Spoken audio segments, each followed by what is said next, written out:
You want to have access to sensitive content on X or on Twitter, so you need to turn off the sensitive filter on your account. Today in this video, I'll show you exactly how can you do that. Just follow carefully with me till the very end. First, open the app and then tap on your profile picture in the top left corner of the screen.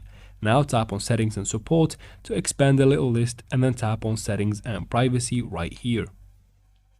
Now you need to tap on Privacy and Safety right there. From Privacy and Safety, tap on Content You See. Now this is the toggle that you need to have turned on. Once you turn it on, you will have basically no filter over the content that you see. Now we're not done yet. Here you need to tap on Search Settings as well to change something there. So from here, make sure this toggle is turned off. Keep it off if you want to have access to sensitive content even in your search results. So this one as well should be off. Now you'll be good to go. And that is it for this video, guys. I hope it was useful. Please like and comment down below. Don't forget to subscribe for future videos like this one, and thank you very much for watching.